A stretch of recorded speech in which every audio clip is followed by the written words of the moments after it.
I'm Jade McNeil and welcome to the Beespace Podcast, your bi-weekly dose of business and property realness. No hype, no fluff, and definitely no BS. Just honest conversations about what it really takes to build something from nothing.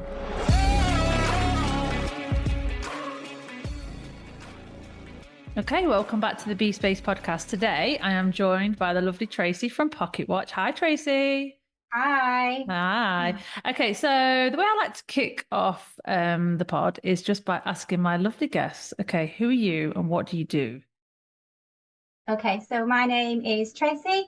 I am based up in the Lake District and I run Pocket Watch Assistant, and we support property developers, landlords and tradesmen, women throughout the whole of the UK. And what is it that you do? Virtual assistant. So we deal with all of the admin tasks that the business owners don't want to deal with, as well as help with property management services. Amazing. So I feel like you came onto Instagram a couple of years ago and it was like, boom, here she is. And you kind of came in and grew quite quickly on there and quite visible on there straight away. So take me back to that time. Like, you know, this podcast is all about how you build a business, you know, property portfolio from scratch, from nothing, which obviously what you've done with Pocket Watch. Like people probably don't realize, and I only realized because you and I have been working together on a one-to-one this year on my coaching program. So I know your business really well. And it's when you first came to me, I was blown away with like how kind of big it's grown in a short amount of time. So before we get into the details of kind of like what the current structure looks like of like how many staff members and you know your office and stuff like that, take me right back to where this began, because you were employed full-time. So what happened? So I was working full-time. I went back to work after having my little girl. So I had 6 months on maternity, went back to work full-time, and I ended up really struggling. Like, it's a big adjustment going back to work full-time as well as being employed and having a little person not running around at that point. But so I was in a bit of a bad place mentally. I was working full-time hours over 4 days. What was it? What was corporate life like? What job role were you doing? So I was the property services coordinator for a local private estate. And I worked in the property department looking after over 200 residential properties. Wow. Yeah. Busy. So, really busy. So, and around the December time, just before 2020, I did approach my managers to see whether I could potentially work from home for a little bit of those hours on the Friday, just to then split the full-time hours back over the 5. It was agreed, and then it was backstepped for whatever reason. And I wasn't allowed to do that. And the irony is that a few months later, COVID hit and we were all working from home anyways. So at that point, I thought, right, okay, I need to do something here. I was in a bit of a bad state mentally. I decided to set up Pocket Watch Assistant on the side initially. And it wasn't even focusing on property admin. It was just basic business admin. And then I went back to work in around the August time of that year, and I was asked to either quit Pocket Watch Assistant or quit the employed role that I was in. So I quit the employed role that I was in, and at the time I had 2 clients covering maybe like 4 hours a week. So I'd gone from full-time hours to jump in on the chance of this business actually doing something, I guess. So it was a big step, and I jumped into it full time from October 2020. Okay, all right. So just quickly around that, just going back a little bit, how did the employers find out about Pocket Watch? I don't exactly know what happened, but I believe somebody from the business, a staff member, took it to the HR department that I had a business on the side. And what was that like when you had that conversation? You know, you were sat down and somebody said to you, make the decision. Yeah. What was that like? I was already at a mental breaking point anyways. Yeah. I was on the verge of having a breakdown during that period, because I was struggling. And I just thought, I can't believe this is happening. There's absolutely no support for new parents going back to work who are struggling. And then that comes along, and I just thought, no, I'm going to have a breakdown if I stay here. So let's just jump ship and just take a chance on this business and believe that I can make something of it. Oh my God, I love that. I love that so much, because obviously the easiest thing for you to do in that moment would be default and go back to the security. But you thought, 100%, 100%. yeah, And I suffer like with serious worry anxiety. yeah, So in yeah. my head, that would have been the logical thing to do. But on the other side of it, as I was approaching like a breakdown, I just thought, I'm going to have a breakdown anyway. I might as well be on I may as well grow a massive business and do it for me and not for somebody else. No, Yeah. that's really good, and it's really powerful, because I'm sure there's a lot of people that have been or will be in that position. And it's like, want to make that leap, but just are too scared to do it. But you just thought, do you know what? I've got nothing to lose at this point. I'm going to do it. So, I mean, that's kind of like quite a risk-taking entrepreneurial trait to go and do that. Would you have looked at yourself in and around that time or previously and thought yourself to be an entrepreneur? No, no. And you know what? If COVID hadn't have happened, I probably wouldn't have realized that it was probably something that was possible to do from home like that, because I hadn't really looked into it all that much until that happened. So It's interesting, isn't it? Because COVID was obviously horrific, but I think there was so much newness that came out of it, and so much change, that for so many people there was quite a big positive impact. yeah, So that was then. So that was 2020. So there's you. You've got 2 clients over 4 hours a week. All right. So what I want you to do, let's put some perspective into this. Take me to now. How many clients? How many hours? How many team members do you now have in Pocket Watch? so now, well, if you'd have asked me that question earlier on in the year, maybe around June time, I was probably doing myself 60 client hours a week, which is way too much, but that's another story. So we've got overall in the team, there's 12 active team members who look after Pocket Watch clients. There's also 3 in the wings waiting for new clients to come through to work with. I have a personal assistant, Jess. My husband got involved in operational support, and Stacey, who is actually one of my team members, she's been with me from the start. She is actually now our client and team relations representative. And between me and the team, we look after over 400 client hours a month. And there are 23 clients at the moment. Wow. And you've achieved all that in what, 4 years? Yeah. That's not bad for somebody that suffers from kind of like worry anxiety, because that's a really solid, steady growth that you've consistently grown over the 4 years. It's not an overnight sensation, obviously. No real businesses, but that's really impressive that you've been able to create something like that from literally nothing right at the beginning, and you personally being in a difficult spot as well. So that's where the current business is. So talk to me a little bit about kind of who are your core clients? Who do you serve in Pocket Watch? Yeah.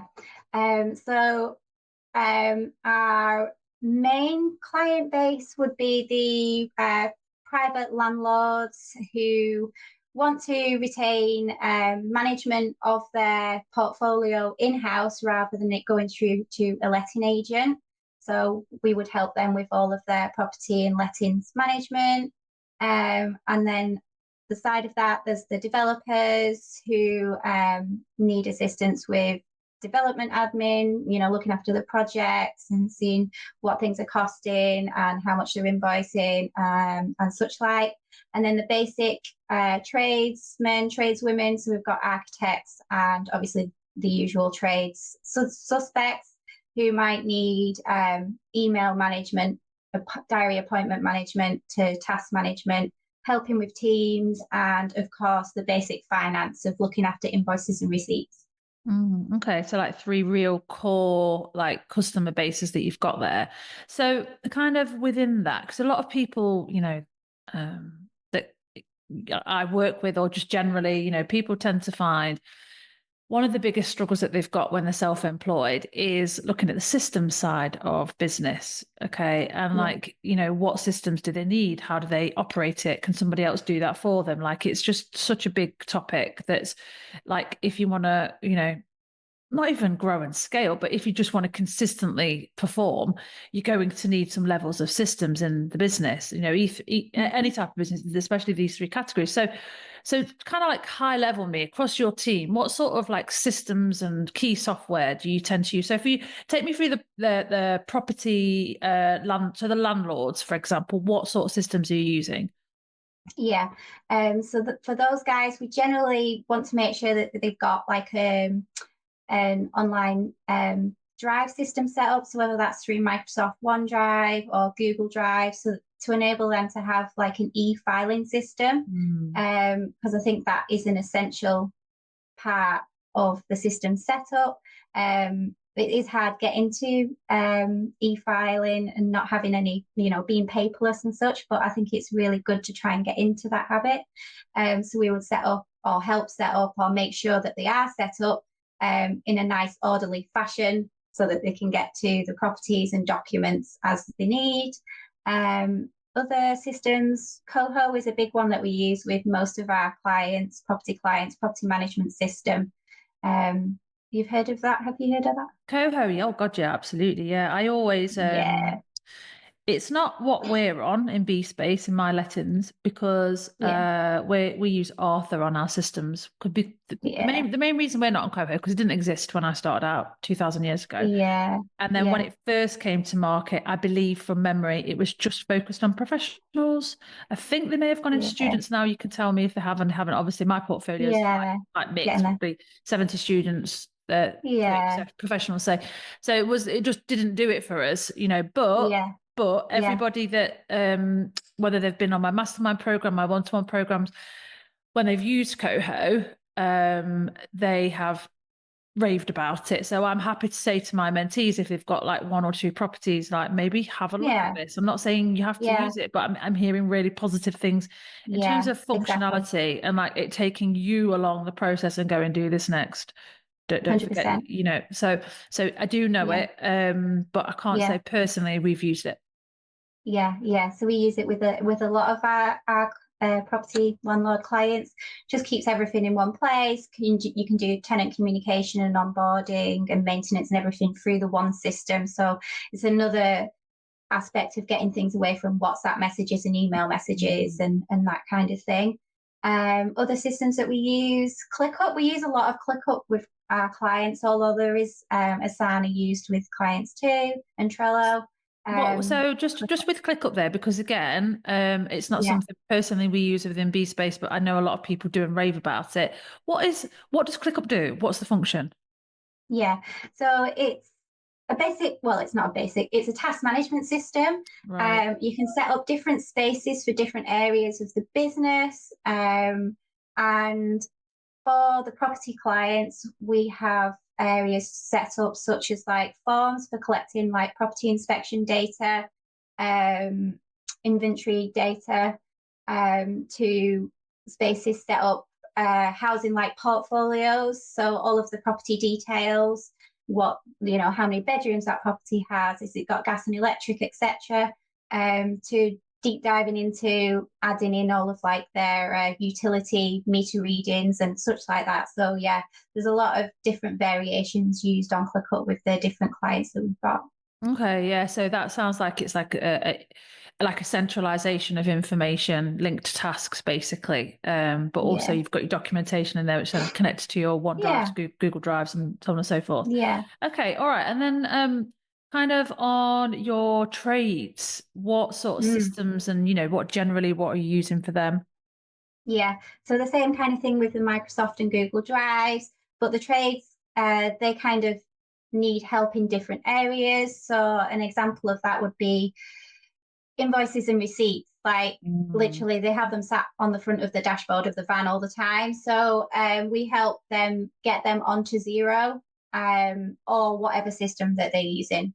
to make sure that they can be reconciled and dealt with for the accountants. So we will work alongside the accountants. We're not accountants ourselves, but we'll do the brunt of, making sure the spreadsheets or Xero is ready to go for the backwaters or whatever, to bank reconciliation and helping with invoices, sending invoices out. So through Xero. So do you do that for all kind of client, or do you offer that to all clients, being able to reconcile? Yeah. So basically, for anyone that's listening that's like, I'm not quite sure what you're referring to there. So if we use Free Agent, you use Xero, there's a few different like kind of, let's call it middleman systems that act between our banks, the cash flow bank, and our accountant. And obviously something like Xero, you can put all invoices, receipts, it can be reconciled to transactions, but then when your accountant comes to do your books, they can press a button and download all the information. Now, the middle part, the Xero, the Free Agent, is the thing that needs management, right? So it's like the tradesperson or the business person needs to input the information, whether that be a receipt or an invoice. It's then sorted out in the middle function, the Xero, and then it's sat waiting for the accountant to draw down. And it just means that things just, you don't get to year end and be like, where's this, where's that, where's this, where's that? In theory, everything should be in one place. However, that does take some management to be able to do that in terms of reconciling correctly, allocating to projects, so on and so forth. So that I think for all three of your kind of core clients is going to be a real key part of the business, to have that banking software that links the two, accountancy and bank, together. Yeah. Okay. So you guys take care of all that. This episode of the Beespace Podcast is kindly sponsored by the wonderful people at Landlord Furniture Co. Specialising in a huge range of high quality bespoke furniture, Landlord Furniture Co. provides durable pieces designed to last in your rental properties. If you're searching for the perfect furniture to attract professional HMO tenants, or need more resilient pieces for your student accommodations, considering cost-effective furniture packs for a larger property, or looking for something more personalised to elevate your serviced accommodation brand, whatever your need, Landlord Furniture Co. will craft a solution for you. You can say goodbye to rubbish old flat packs and start investing in a luxurious experience for your tenants. Backed by a 3-year warranty and exceptional customer service, they really are the smart choice for any landlord or property developer out there who takes their properties, their tenants and their business seriously. So ready to transform your spaces with Landlord Furniture Co. and ensure that your investments stand out in the market? Visit Landlord Furniture Co. today at www.landlordfurnitureco.co.uk, or you can head to their showroom, which is in Oldham, or find them over on Instagram at Landlord Furniture Co. Now, let's get back to the episode. So I know like you've got a couple of like key retainer offers, like average hours that you kind of offer to people. Like what does that look like, and what's the difference between like the hours and what you get? Yeah, so I'll start off with talking about the minimum one, which is 10 hours a month, and then maybe going up to like the 40 hours a month one. So for the 10 hours a month, like it's pretty basic, and for 10 hours a month, it only works out around like half an hour a day, depending on what days you do throughout the month. So for half an hour a day, you're not going to get that much support. So those ones I recommend are for people who maybe only want to focus on like one like repetitive task, whether that be, like arranging appointments or something, and focusing on that task. Because it's impossible to run a property portfolio through 10 hours a month.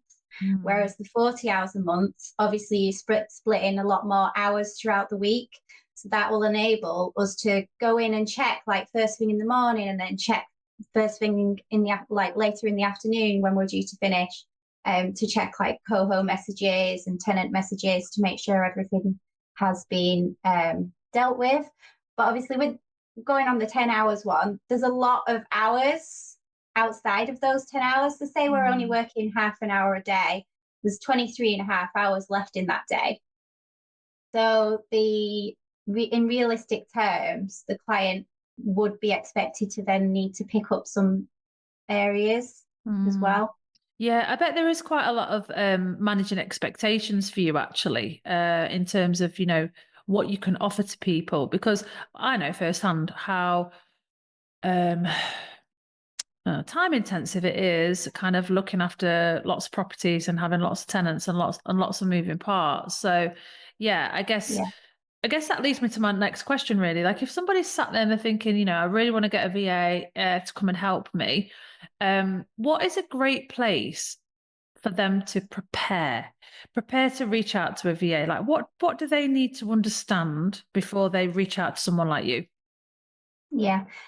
So some people will come to us and they don't really know what they want to give us, but they need some help. Mm-hmm. So what I would say is to maybe consider what elements of the business that you would like support with.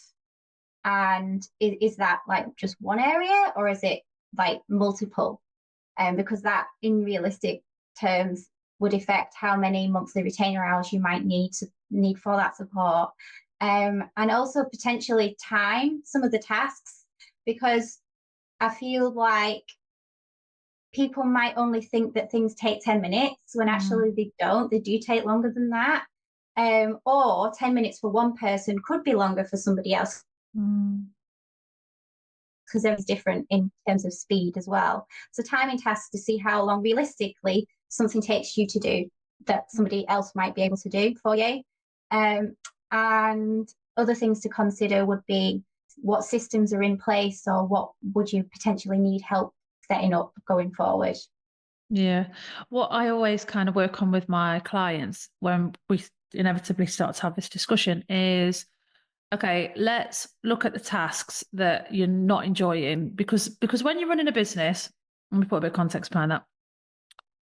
You shouldn't be doing everything yourself, right? You should have different experts in place that are incredible at their job, and you should be doing the one thing that moves the business forward, that creates growth, that brings in cash flow. Like, they're the tasks that you should be doing every second of every day. You should be being effective to drive that business forward. Okay, if you're sat doing tasks that are, well, let's say it's reconciling receipts, but really you should be in a meeting to get a job that's worth 250 grand. Like, what are you doing your receipts? 100%. Go and have the meeting with that person, make the magic happen there.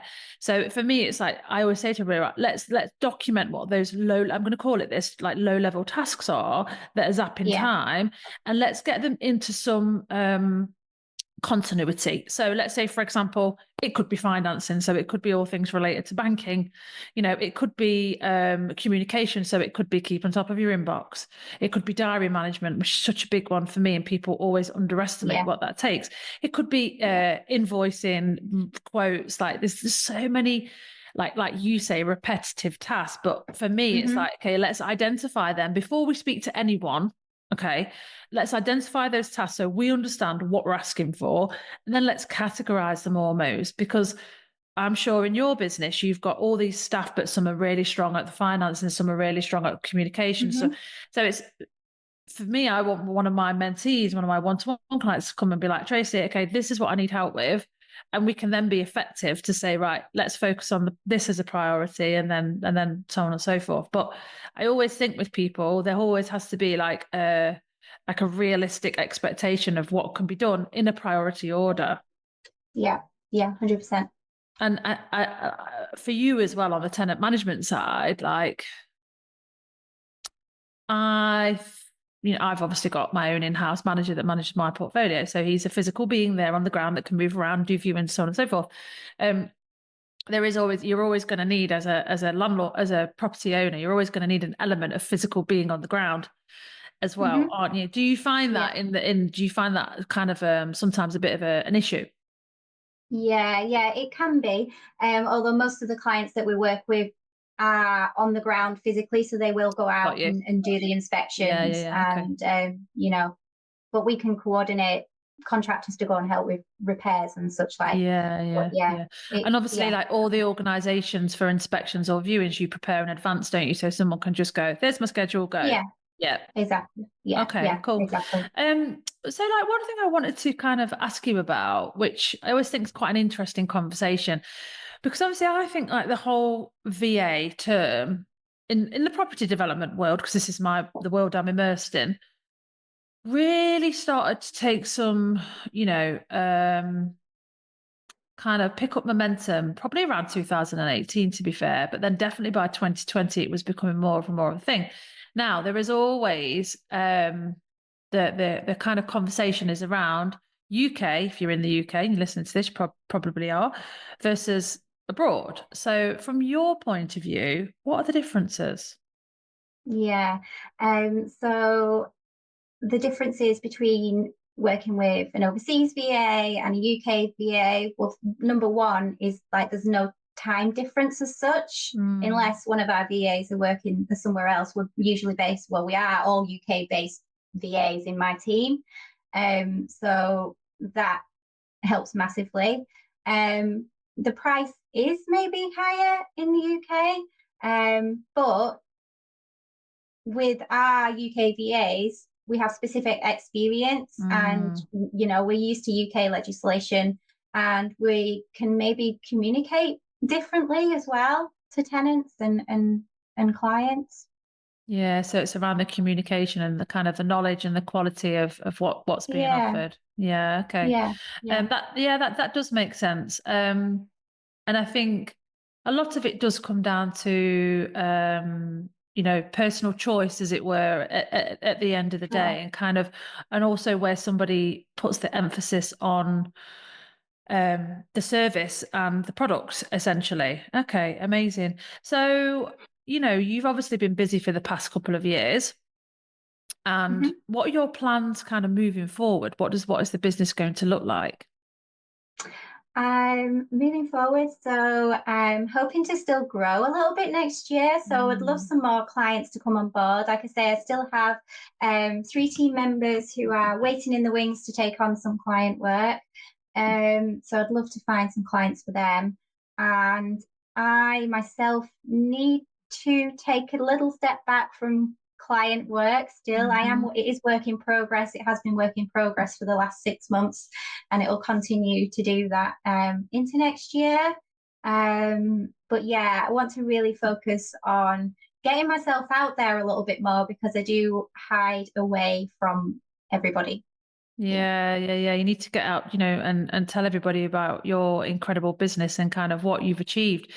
Do you feel like that? How do you reflect on the past 4 years? Do you feel proud of what you've created? I'm massively proud of what I've created, but it's not always been easy. But I think that's the same with any business owner. Yeah.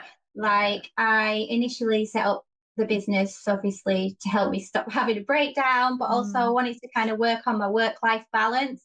And have I achieved that yet? No, it's work in progress, but it's definitely going in the right way. And I think that 2025 will be the year that I actually figure that out completely. Yeah. Yeah.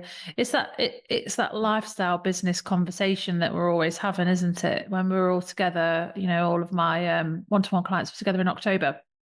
And it's a big conversation because we were joined by Emma Smith, my architect from Pocket Architect, and she, was talking about kind of this whole idea around having a lifestyle business and what that means, and it's something you can fit in and around, what you're doing makes money, and ultimately you enjoy it, and it's not the monster that you constantly need to feed. And the only way to do that is is by building systems and team to enable you to Yeah. step away, and when you need to do it. And actually it was quite funny when you first came to work with me in the summer and we looked at how many client hours you were doing. I think it was the first thing I said to you, well, that's got to change. Yeah, that was a tough one. That was, yeah. I was I was definitely having a moment at that time in my life. But yeah, things have changed, and I currently now myself delegate over 60 hours a month to outsourcing. Yeah. Good. What's that meant for you then? So you've delegated that out. What does it mean for you personally? That I am starting, haven't yet, starting to regain that control and work-life balance, and also enables me to work on, really want the client and team experience of Pocket Watch Assistant to be like amazing. But obviously I've been deep diving into all the client work and not really been having the chance to work on that kind of thing. So next year I will be trying to improve that more. But also, yeah, like I say, I've missed out on opportunities as well from actually being stuck at the desk. Yeah. I kind of ended up being my client, really. So there we go. What's your thoughts on AI? Because obviously you're an online business and AI is coming in to take over the world. So what are your thoughts? I don't think that will impact us too much Okay. because no, I don't think so. No. Well, why though? Why don't you think it'll impact you? I think that just the value that we can do as actual people is Mm, worth more than the AI terms. Yeah, mm. I think so. Are you using it in the business at all at the minute? Are you using any integrations or do you plan to? It's something I might consider next year. I Mm. haven't really looked into it all that much. But yeah, once I get some time, as I say, to be able to do that kind of thing, it's on the cards to have a look into next year. I think my kind of views at the minute on AI, because it depends what you read or who you listen to. Like one side's like, the robots are coming, like Terminator. Mm, And you think, oh yeah, God, go and hug a tree. Go ride a horse, go hug a tree. Um, then the other side for me being how I'm wired up and how I think about business, how I make money. I think, well, do you know what? Right, maybe the robots are coming, but what's that going to mean for human beings? Well, for human beings, in my mind, the way I see it is we're probably going to want to spend more time together physically in a room. So yeah, yeah, that's, I'm looking at my business model and the way I do things moving forward. And I think, yeah, I know what I'm focusing on to protect myself from any potential online changes that may come. yeah, But yeah, it'll be very interesting to see kind of how we all eventually go to utilize that in our businesses for the better. We've been using it in Beespace for a while because we use it for SEO, for example, and I'd recommend you for your blog for when I know you're going to do rebrand and stuff next year. Like when you go and yeah, do that, it's really, really good for being able to do that and draw key information. So it's really understanding where that can be utilized and yeah. leveraging it as a when the time's right. So you won quite a big award last year as well, didn't you, which I wanted to mention?